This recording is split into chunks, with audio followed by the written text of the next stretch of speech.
শ্ৰী প্ৰমোদ বড়ো ডাঙৰীয়াৰ নেতৃত্বত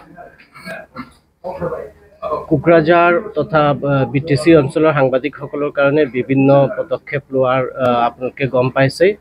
এই অনুযায়ী আৰ্টিফিচিয়েল ইণ্টেলিজেন্সৰ বিভিন্ন এপ কি ধৰণে এপৰ সহায় লৈ ইয়াৰ সাংবাদিকসকল কেনেধৰণে উপকৃত হয় তাৰ কাৰণে তেওঁ এটা আজি বিটিচি ছেক্ৰেটাৰিয়েটত সাংবাদিকসকলৰ এটা কৰ্মশালা হৈছে।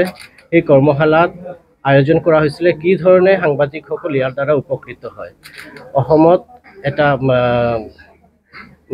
কাউন্সিলৰ অধীনত এইটোৱেই প্ৰথম কৰ্মশালা আৰু ইয়াত IIT খড়গপুৰৰ resource person mister Dipankar মণ্ডলে আমাক সকলোকে এই এপৰ সহযোগত কেনেকুৱা আমি আমাৰ লিখনিসমূহ বা আমাৰ বিভিন্ন নিউজ ৰিপৰ্টিং কেনেধৰণে সহায় হয় সেইখিনি কৰাত তেওঁ আমাক শিকালে। ইয়াত আমাক সহায় আগবঢ়ালে আমাৰ OSD এডুকেশ্যন নীলোৎপল কাশ্যপ ডাঙৰীয়াই। মই সকলোকে ধন্যবাদ জনাইছোঁ আৰু ইয়াৰ যোগেদি মই আশা কৰিছোঁ যে আমাৰ সাংবাদিকসকলে নিউজ লিখাত নিউজ ৰিপৰ্টিং কৰাত বিভিন্নভাৱে উপকৃত হ'ব।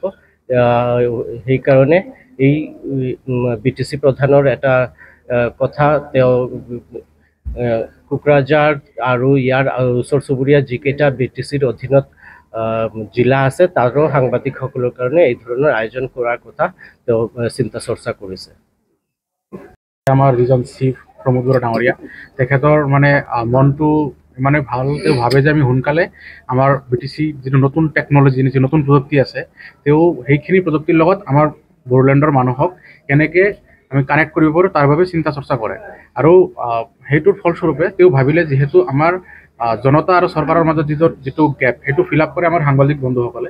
তো সাংবাদিক বন্ধুসকলক যদি আমি আৰ্টিফিচিয়েল ইণ্টেলিজেন্সৰ জ্ঞানটো দিব পাৰোঁ, তেওঁলোকৰ কাৰণে কৰ্মশালা এটা কৰিব পাৰোঁ, তেনেহ'লে নিশ্চিতভাৱে তেওঁলোক উপকৃত হ'ব। আৰু তেওঁলোক উপকৃত হোৱা মানে আমাৰ জনতা উপকৃত হোৱা, মানে তেওঁলোকৰ কাম যদি তৎক্ষণাৎ হয় তেওঁলোকৰ আমাৰ চৰকাৰৰ বাৰ্তা জনতালৈ সোনকালে যাব আৰু জনতাৰ পৰা বাৰ্তা আমাৰ চৰকাৰলৈ সোনকালে আহিব।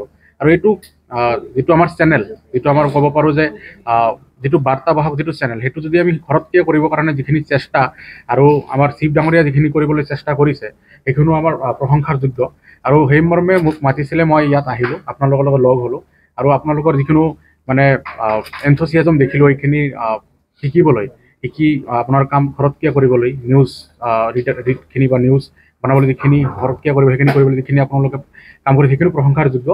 তো ধন্যবাদ জনাইছোঁ চিফ ডাঙৰীয়া লগতে আপোনাৰ সাংবাদিক বন্ধুসকলক, যাতে আমাৰ এইখিনি আৰ্টিফিচিয়েল ইণ্টেলিজেন্স ব্যৱহাৰ কৰি আমাৰ বড়োলেণ্ডৰ জনতা বা আমাৰ চৰকাৰ তথা আমাৰ সাংবাদিক বন্ধুসকলৰ উপকাৰ হয়। আৰু ভৱিষ্যততো তেনেকুৱা যদি কিবা আমাৰ ইনিচিয়েটিভ লোৱা হয় নিশ্চিতভাৱে মই ইয়াত থাকিবলৈ ভাল পাম, মই নিশ্চয় সহায় কৰিবলৈ চেষ্টা কৰিম। ধন্যবাদ।